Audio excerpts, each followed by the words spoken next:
help me understand it. What interests you in the studying of languages? Personally, well, when I was a child, I talked about the plantation environment I grew up in Toronto. So one of the things in Canada, their second official language is French. So in grade school, I learned French from first grade. So that is from about 6 years old to the ninth grade. So about 13, 14 years old. So from grade 1 to 9, I learned French. Now, in school, I had a lot of struggles, especially in elementary school. Yeah, kind of toward the end of high school, it got a little better, but I had a lot of, issues with school given, the racist context of school. And I was a very politicized child. So keep that in mind.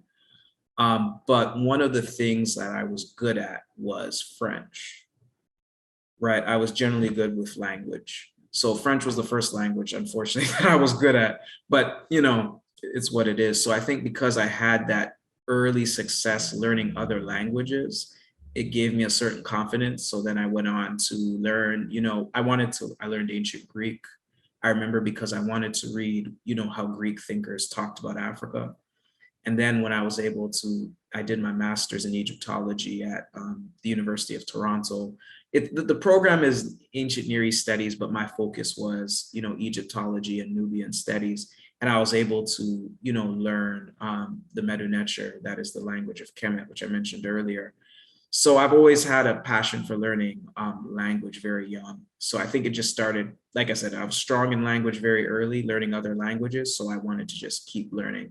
And now I'm at the stage where I need to learn more about African languages in my research, really decolonize the way that we think. I realize language is fundamental to the decolonization of the African mind. All right. So you learn a language and you're able to read in this language, no? For example, like French and Asian Kemet languages. Where would one start? Say maybe, for example, an adult, a young adult, wanting to learn. Because also another important thing that you said there refers to the fact that you want to know how the Greek think. No, of course, someone could say, why don't you take a book that has been written by Greek, but of course you are going to read in English because it will be translated to English. It's still within thinking. But instead, you want to read it in their old text, in their old language. Is there any difference there? Help us understand it. Woo! There is a difference. So part of it with the Greek thing, there was a text where there's a Greek historian, Herodotus, who, because I used to get involved in, as you know, there's a lot of, unfortunately, a lot of debate, or not debate, really just dishonesty from the Eurocentric Academy about the fact that the people of Kemet are Black people. Hence, the term Kemet itself means nation of Black people. You can see the foolishness of that, but you can see what my interest in Greek writers was, that they are very clear that the people of Kemet are Black people, because there's this idea that people never thought of themselves as Black until the 15th century. No one used racial terms before that, and all the other kinds of really foolishness. So I had the Greek historical record. I could read like ancient Greek and I could show, no, they're talking about, Black people as Black people, you know, and there's some racial dynamics that come with that. And that was more so because Greek and Roman literature was a bit more accessible to me in terms of the academic spaces I was in. But when I was able to actually learn Medu Neter myself, I realized, I said, what am I doing? I don't even know the actual language of the people I'm, the African people I'm interested in. I need to find some way to access that. And then when I did my master's, I was able to do that, albeit I learned it from a Eurocentric perspective, but I was at least exposed to it. So I had some kind of functional understanding. And then when I got to Temple University, man, I always call them the big three. I'm at the big three: Kimani Nehusi, Dr. Kimani Nehusi, Dr. Amma Mazama, and Dr. Mlefekete Asante. When I met the three of them, and learning under them, really changed my life for the better in terms of re-Africanizing and de-whitenizing my mind. Because with Dr. Asante talking about Ebonics in the United States as an African language, Dr. Amma Mazama talking about her language in Guadeloupe as an African language, and then Dr. Nahusi talking about languages in general of the Caribbean as African languages, that had a profound influence on me, because it made me realize, like, wow, you know, I've been speaking an African language the whole time and not even realizing it, right? Because if you asked me this before my research, before coming to Temple, if I speak an African language, I would kind of say, well, you know, there's probably some connection between, you know, Jamaican and other African languages. I could see it. Like, for example, the Igbo people in Nigeria, they say uno. It's the same word we use in Jamaican. It means y'all, for those who might not know what that means. So I would notice things like that. But when I got a systematic understanding, like, it wasn't that I was talking a language that has some influence from Africa with some English words. I realized, no, man, yeah, speak a pure African language, right? I started to realize it changed the whole way I think about language. So that's really was the turning point. Because even what my dissertation was going to be about, I can barely remember what I was going to do. I switched it to, you know, what I was telling you about earlier with my work in translation. So now I can really say that when you look at the language of Kemet now, or the Medu Neter, you can call it either or. When you're looking at it from the perspective of an African language speaker, you get more out of it, because they think and talk like us. And that's how you realize these are really African people you're talking about. This is a real African people you deal with here. So you can tell. So I'll give an example. If I was to do, let's say, an ancient Greek text in the Jamaican language, I would have a lot of translation problems, because the ancient Greek language is a European language. So there's certain grammatical constructions, critical grammatical constructions, that you can do in Greek that, you know, you can't do in Jamaican. However, if I do Jamaican translations of Kemetic texts, that there's no such issue. There's like little word concept things. There's very slight things, but not no major structural differences. Like, remember what I said earlier about, you know, aspect in the way African people, we use verbs. It's the same thing in Medu Neter. It's the same thing. So it's things like that. You're really seeing that you're talking about African people. And how do you know that they're an African people you're talking about? Well, talk about the language from an African perspective. You got to deal with our languages, and you see it really borne out when you're able to do that. That's interesting. No, That's very it's interesting.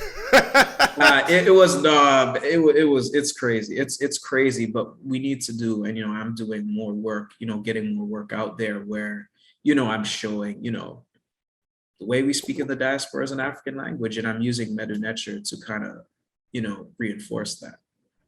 All right.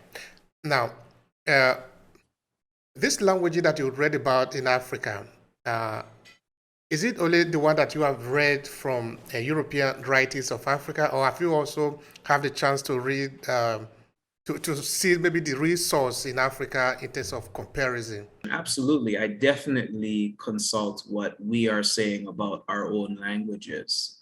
That's part of what, you know, like, for example, there's a scholar who I'm a friend, a colleague of mine at the University of Ghana, Legon, in the Institute of African Studies, Obadele Kambon, and he does amazing work on African languages, and, you know, putting them in a Pan-African context. And, you know, and he and I have discussions all the time. That's just one example.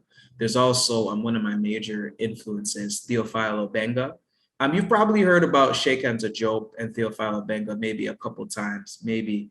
But Sheikh Anta Diop and Theophile Obenga were two continental African scholars who, you know, demonstrated on a systematic level the connection between Kemet and other African cultures on the continent, primarily in West and West Central Africa. So I read, before I started taking Egyptology, I was already reading Sheikh Anta Diop and Theophile Obenga. So I was really, but I said one of the problems, one of my limitations that I had was just not knowing a continental African language. But once I realized the relationship between the Jamaican language and other African languages, when I'm reading African writers talking about their languages, I start to see connections right away. So for example, I'm currently reading an essay, a few essays about certain grammatical features of the Akan language among the Akan people of Ghana, specifically Tree. And I see a lot of connections between Tree and Jamaican for a lot of obvious historical reasons, because there was a large, Akan and Igbo population in Jamaica and Congo as well. So the Akan commonalities or continuities in Jamaica are very well documented. So I'm able to read African scholars as well. So in fact, I read African scholars more than I read European ones when talking about African languages. The only language that I think does have the bias of a lot of European scholarship is the Meta-Netre, because of, the colonial discipline of Egyptology. But if you want to learn about Yoruba, Akan, etc., there's a lot of African people writing on that. So I don't run into that issue. So I think that's interesting what you're telling me about some scholars having that issue. I haven't had that issue. Thank you so much. That is very important. Now, we are talking of language. What is even language? How do you describe language? Language. If I had to give a catch-all term, man, you're putting me on the spot, man. But if I had to put it in one term, I would say it's essentially language is a vehicle of cultural expression, right? Of a people's cultural expression. One of many, but a very critical one, because it's basic cultural expression that has a particular set of grammatical rules, right? Because you have to communicate. So I think and the reason why I say that it's important to understand language as a cultural expression, because this goes to what you asked me before. A lot of times when we're discussing our languages, even if you have an African scholar, discussing African languages, it's hard for us to escape a Eurocentric perspective, because obviously a lot of us are Eurocentrically trained. Even myself, it's a kind of a tug of war, right? Because a lot of times we're writing about our languages from a non-African language perspective. So we'll be writing about Igbo from an English perspective, or Yoruba from a German perspective, or House Swahili from a French perspective, et cetera, et cetera. And that's why, for me, it's critical that we get into the habit of making the connection between languages in the diaspora and languages in the continent, because it bridges that gap between the diaspora and the continent. So I think what we need is literature that, translation literature done in the languages of Black people. So I think it's important, for example, to see Yoruba proverbs in the Haitian language, for example,